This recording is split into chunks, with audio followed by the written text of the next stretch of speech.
Management is proud to present Daily Vet Life, a short podcast for equine and mixed animal veterinarians and their staffs that's focused on personal and business topics of importance during the COVID-19 pandemic. In this week's podcast, we are touching base with veterinarians we have chatted with earlier in this series to see what they have learned during this COVID-19 pandemic and what they'd like to share with their colleagues.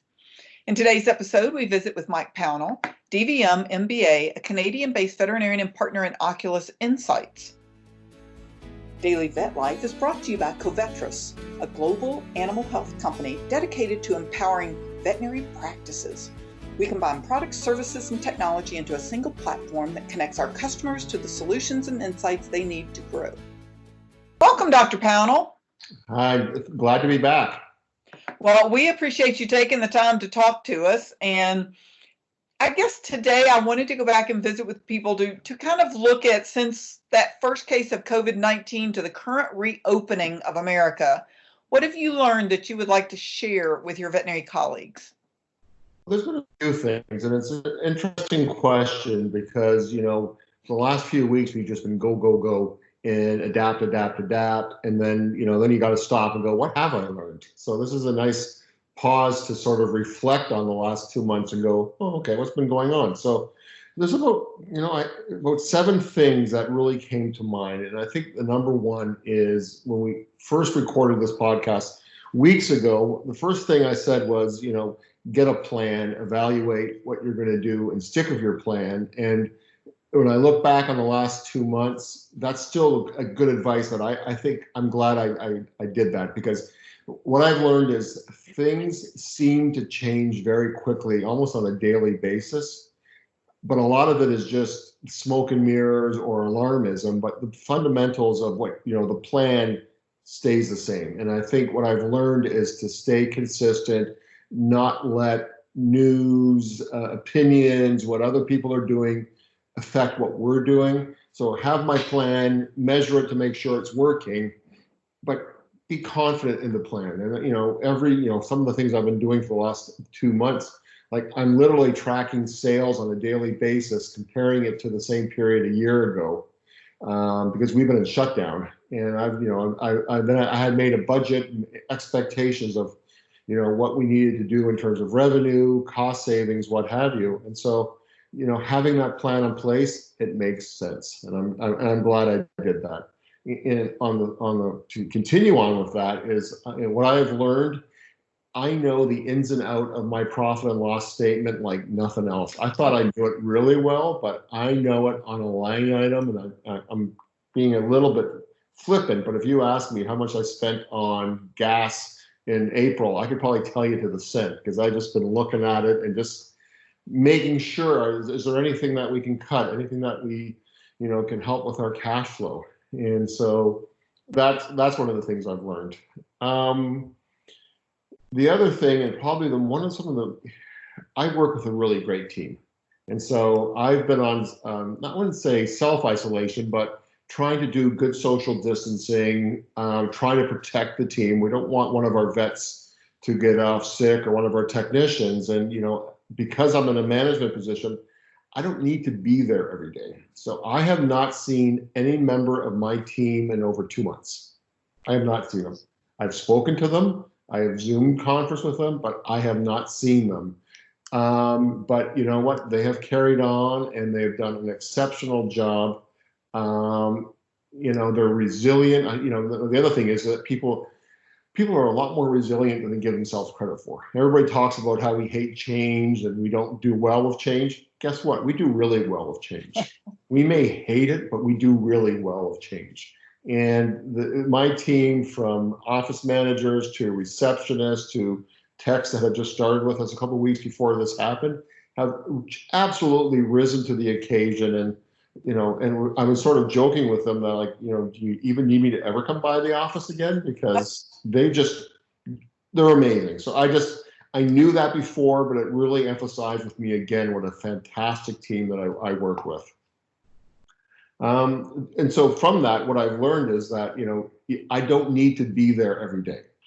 So I can, using Zoom, using Slack, using email, I keep communication up. I keep talking to people, but what it means is that we're having very brief, succinct conversations to the point, and let's let all get on with our day. And and by trusting people and not second guessing them, and because they're there with the situation, they know what's going on.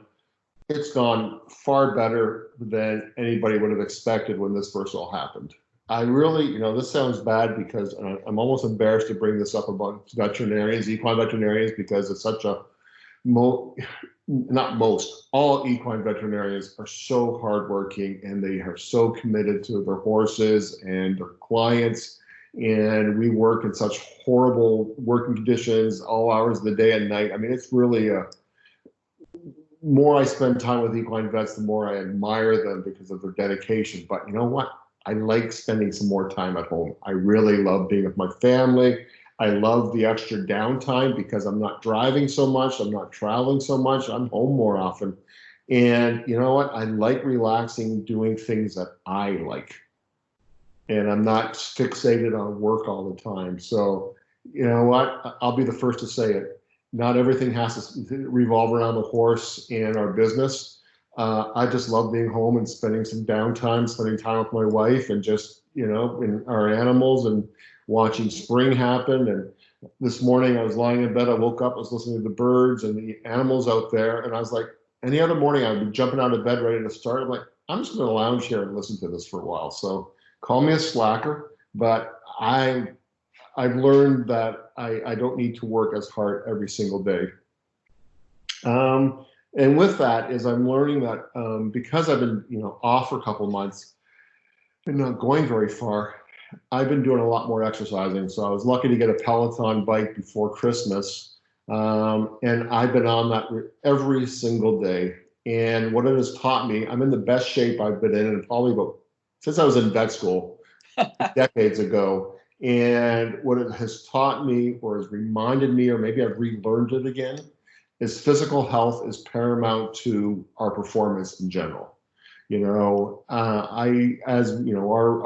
province where I'm at, it's opening up, stables are opening up this weekend and the restrictions on vet care is lifting up. And I know there'll be a lot of pent up demand and we're going to be really busy. I don't care. I need my hour a day for my physical self, myself. It makes me a better communicator. It makes me more efficient. It makes me manage my time better. And it makes me have more stamina. And so physical education, taking care of yourself, physical health is paramount. And I think when we're busy, we always neglect that. I'll get to it later. But you know what? Now this is a number one priority. And then, as I said, the last thing, and I'll come back to it again, it's just how amazing and resilient and adaptable people are. Because if you had told any of us, let's say the end of February, beginning of March, what the next 2 months would have been like, everybody would be like, you're crazy, there's no way. But you know what? People hunkered down, did what's right for themselves, what's right for their families, what's right for our society. And we're coming out of this looking really good. And we've been put in some really uncomfortable situations, but we have my team has just shone right through it. So that's what I have learned. So I feel like this is like my what have I done over the summer holiday? This is like I send you a book report now. Oh goodness.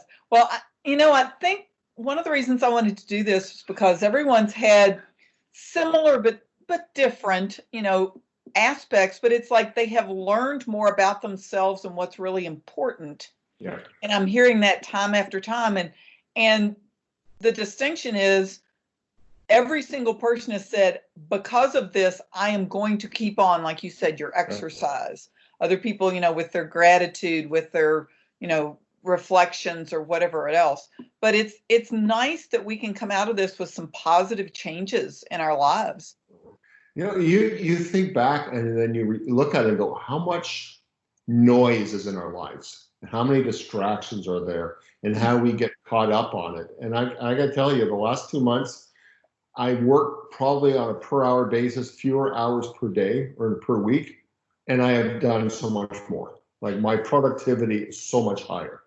And which means, I like there's the off switch. I'm not working today or I'm not working at this point of day.